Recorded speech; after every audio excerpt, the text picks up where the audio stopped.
Mr. Reedy, sir, if you'd lead us in prayer and pledge. Lord, we thank you for today, and thank you for this group of people that's gathered here for this meeting, and we are in awe of the power that you have, Lord. Do I need, no, y'all don't sit here. No, ma'am, no. Okay. But, yeah. All right, so I'll entertain a motion to approve the minutes. A motion and a second. They were distributed and they're online, but are there any corrections to the minutes? Seeing none, all in favor, please say aye. Aye. Okay, minutes are approved. I just have one announcement, and that is Reggie, our IT, has set us, I think I asked him a few weeks ago if he could start recording these meetings. I think he said we can do one better. We can actually start recording, video recording, and eventually live streaming if we get the Wi-Fi connection as strong as we need it to be. So anyway, this is being recorded right now. I think he's tested it out for us. So in the future, if the commission wants to record all of its committee meetings, you can do so. The second announcement is after a lot of back and forth between Evan and I and Beth and Shayna, the budget meeting schedule squared away, but we had to move tomorrow's meeting, Wednesday's meeting, to OEM because this room is taken up and the OEM's larger anyway, but Chancery Court is meeting and we can have Chancery Court on Thursday, Friday, we just couldn't get it Wednesday morning. So Wednesday morning at OEM, Thursday, Friday in Chancery Court, okay? Any other announcements? Okay. So we'll go into the business, first disposition of assets. You want to lead off with that? Well,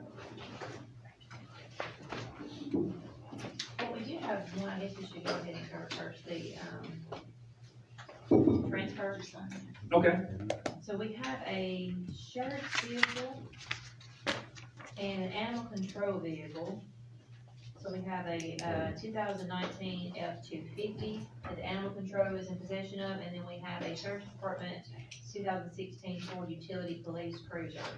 And after speaking with Sheriff Purvis, they're wanting to swap those because they have different usage for what they're wanting to do. And of course, Jacqueline's agreeable, Graham's agreeable, so, but it does need to have approval. We've got to transfer that asset.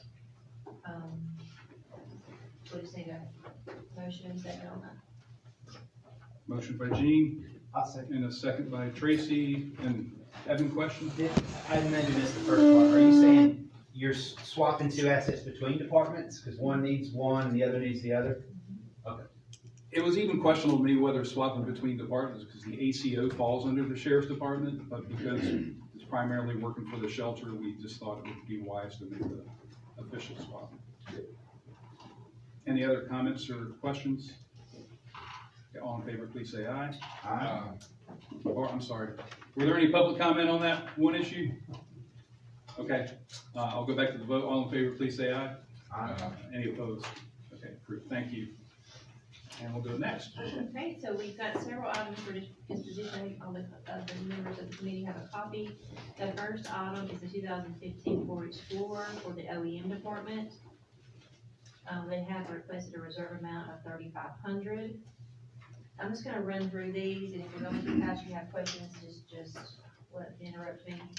We've got several highway equipment, and that's for, you'd probably be better to speak on this than I would. There's several items of that. We've got several of these also have reserve amounts placed on those. And basically what that means is if we put that on there for gov deals to make sure we at least receive that amount, or then we won't dispose of the asset.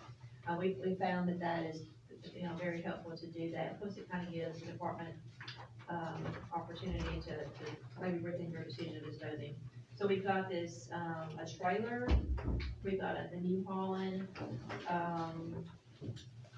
tractor. I think, right? A New Holland cab tractor, 4-wheel drive.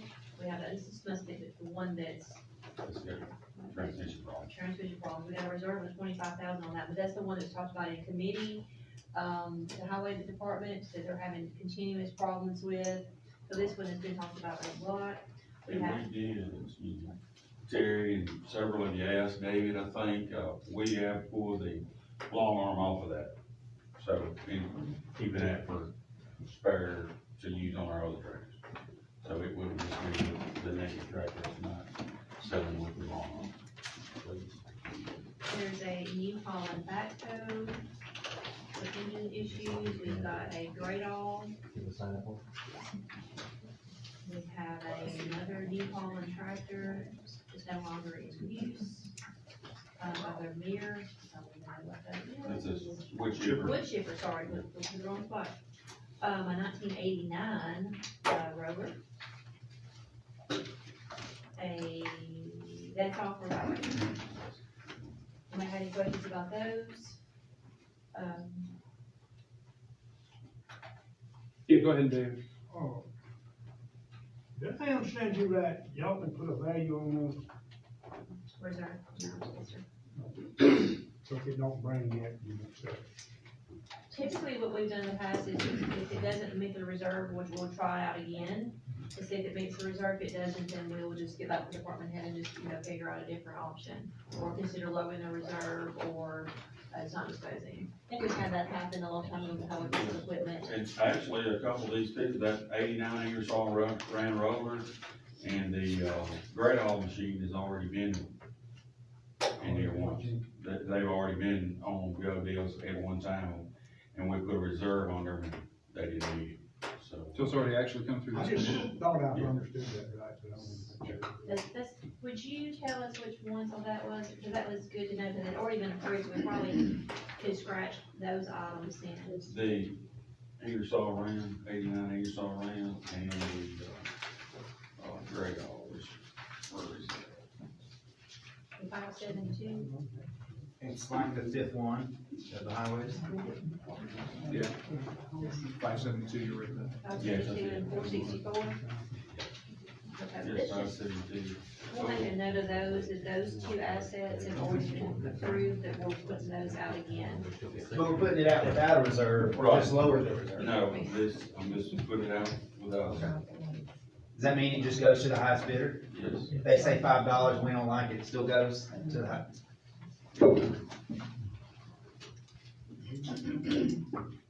Okay, so we've rolled through highway and OEM, we're gonna go to the And schools. we have school, I think most of these are school nutrition. There's mostly like coolers, milk cooler, washer and dryer, outdated technology equipment, some desks and chairs, obsolete printer and keyboard and CD, and believe it or not, people are actually not, they may not pay much, but they'll, Rather than throwing them in the dumpster. yes, Which we're trying to is, figure out how to which dispose we're of not supposed to, yeah. Okay, before we get into any questions, I'll entertain a motion to approve the asset disposition package. Tracy and I think second from Vicky. Okay, any comments or questions on any of these items?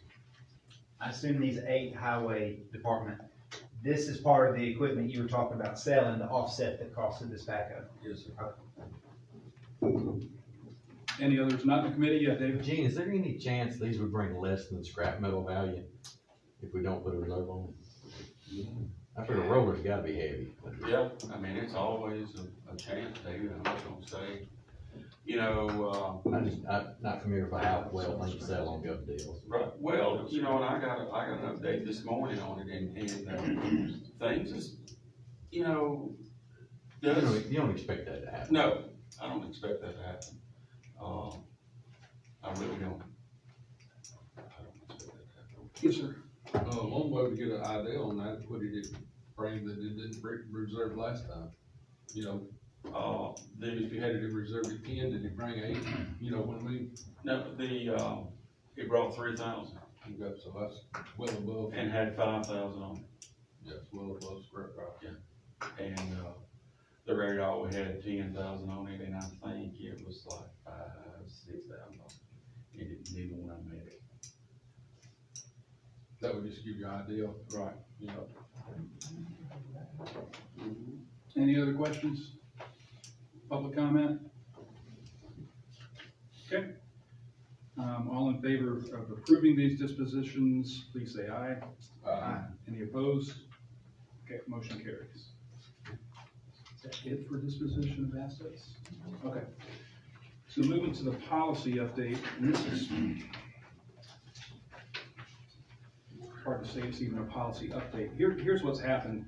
I think way back when, before we even had HR, and we had a requirement to have a public records policy, it was kind of folded in under financial management because it was an auditor requirement.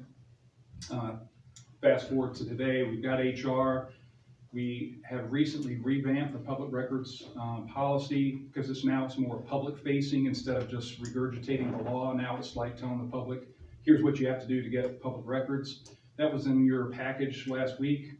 So hopefully everybody's had a chance to see that. But so the policy's in effect, it's on the county website. Now we're trying to get the financial management policies and procedures caught up. So all we're really doing in this is just referencing that we have a public records policy. There's a link to it if anyone's looking at this policy online. And we're just saying that we're in compliance with the auditor's requirements and TCA code. So we took, I think, what had been 7 or 8 pages in the financial management policies and procedures manual, and now we have 2 paragraphs that refer anyone who's looking for this policy, refer them to HR and refer them to the website. Okay, so that's the change. Any questions on that? Does it need a motion to incorporate it into our? Yeah, so this body is what approves policy changes, and this isn't a new policy as much as it's just, now we're trying to get our financial management policies and procedures to deal with financial management and not this particular policy. That makes sense? Yeah, motion to incorporate and or approve this policy. Okay, thank you. Is there a second? Second by Gene. We are just on the final. Sorry. That's okay. The policy, we're on the policy right at the end.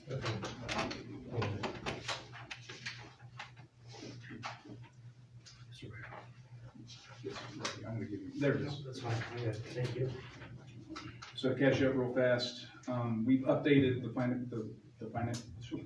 public records policy so that it's public facing. That was in your package last week.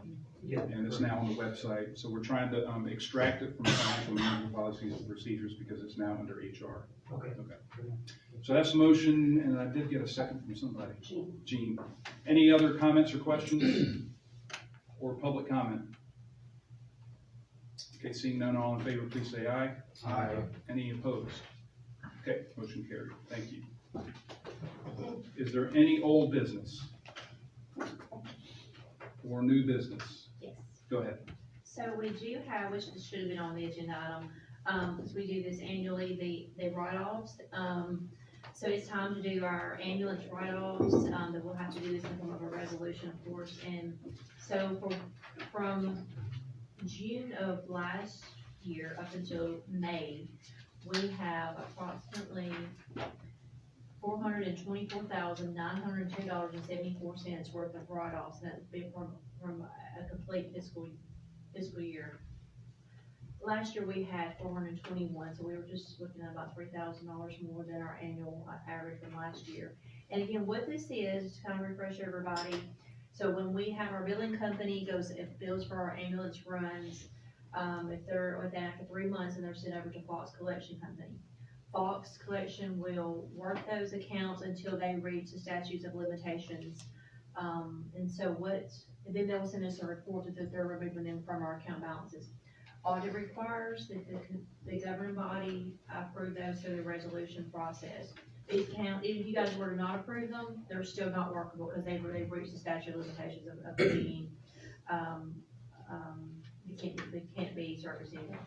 And if anybody wants to look at these reports, I don't give those to everybody because it does have names, but if anybody on the committee would like to look at those, I would have those. And so just for reference, you can see this is out of date on these. That's showing that they are not able to collect. So we do have to run through this committee. So again, it's $424,902.74. And again, that would be in the form of a resolution, the same that you guys saw last year. So we have that piece, and then we also have the trustee. I'm gonna read what Tony sent for me. The trustee always needs to write off and delete uncollectible real and personal property taxes that are over 10 years delinquent and uncollectible. The collection of 10 years past due has expired. The statute of limitations for collections expired in the state statute of 67-5-1806. This is a cleanup of all owed accounts that have not been cleaned up. The cleanup measure is from 2013. Real property is 1,224. Personal property, $2,288, for a total of $3,512. And again, this will have to have a form of a resolution as well that you all would approve in, June court. You may have any questions? On the trustees, $3,500, is that basically saying that all personal and real property taxes came in except for this $3,500 amount? That's my understanding. That were uncollectible. Yeah, I mean, I think we've been sort of budgeting based on like 98.5% expected to come back. It sounds like that was met. Well, I think these are what's been on the books for 10 years. Okay. So in those terms of, so during the penny collection, we have the current property taxes, and then if they're not paid, then they roll over to Chancery, and then Chancery becomes, clerk and master, I think, collections. And then after that period, I think if there's property, then that's when they would sell your property. So this of them must not have been anything tangible That's right. to receive. And on the ambulance write-offs, you're saying you're looking at those dates, they're old dates. Is it more than 6 years old? Like, my recollection is there's a 6-year statute of limitation on contracts, and That's this is correct. probably what that would be. That's correct, Bill. Most of these I'm seeing are like 2019. Okay. Yeah, and remember, we asked that we start doing this on an annual basis, so it wasn't, I think when we Yeah. first got here, it was like a 10-year gap or something like that. Tracy? On this personal property, 2013 and back, not from 2014 to now. That's how I understand it, yes, sir. Okay. That's something from a long time ago. And so same thing for Tony, is that annually, he's trying to take care of his instead of having that I think we had to do a pretty good chunk when he first came into office. So every June, we're both trying to make sure we get these taken care of, so they don't pile up. So the ultimate approval belongs to the commission, we're just, it's being laundered We're through us. creating a resolution, So basically. I'll develop the resolution based on the recommendation of the financial management committee. Motion to combine these two, the ambulance write-offs and the trustees write-offs, and approve and send to via resolution to commission. Second. Any comments or discussion on that motion? Any public comment? All in favor, please say aye. Aye. Any opposed? Okay, motion carried. Is there any other new business? Oh, yes, I do want to update the committee that, I don't know if I've ever spoken to you individually about this or collectively, but we are trying to come up with ways to save in our office in terms of postage. So we've been wanting to look at the ACH options of being able to pay electronically versus through a paper check. Of course, with government, as we all know, government's usually the last to get involved with anything when it comes to modern technology. But our software vendor has that available now. And so it's in the testing stages. We have run into little hiccups through the trustee side of it. But I just want the committee to know that we are working diligently to try to be able to issuing payments electronically versus using paper checks, because number one, we would save tremendously on stamps and of course on the check stock. So I'll let you guys know we're working through that. What was the timeframe? Well, on our end, it's looking good, and we have all our votes worked out. It's just whenever the trustee gets their votes worked out, because obviously we're at his mercy on that, to be able to move forward. But the bank is working with us. So just as soon as Tony gets his side worked out, we're ready, we're ready to launch it. Okay, very good, thank you. Okay, any other new business? I would just say that for the budget hearing starting tomorrow morning, I'd say the first hour or so are gonna be very important, and hope everybody can, I know it starts at 8, but hope everybody can be there, because we need all All all deck. hands on deck and all input. Well, one thing to add to that is, there weren't many committee meetings this year where you all vetted the budgets. And what we need to avoid this year, and it happened last year, is like, y'all have us this is your committee system, right? You've got 7 members making decisions that are gonna forward it to the full commission. And as Beth has pointed out, I mean, there cannot be any amendments once this committee has approved the budget. It's gonna go as it's approved out of the committee to the full commission. So if there's not a majority support for the budget, out of those, even though 7 are, you can pass it 7-0, but it could go to full commission and theoretically fail 7-14. That's a flaw in my opinion of the way our committees are set up. But anyway, there needs to be a lot of deliberation involving all commissioners in this committee process. Because if there's not a sense that there's a majority support for it, then we don't have a budget. Yeah. And it is gonna be a OHM building. Tomorrow at not OHM, OEM. OEM. Yeah. And then Thursday will be in Chancery. Yeah. Okay. So 8 o'clock or 9 o'clock? Sir? 8 o'clock tomorrow? 0800. Yes, sir. Okay, are there any closing public comment on any issues of county jurisdiction? Okay, seeing none, I'll entertain a motion to adjourn. I knew you, I looked to you first. Second. All in favor, please say aye. Aye. All right, we're adjourned. Thank you all. Trying to get here on those. David. Yeah.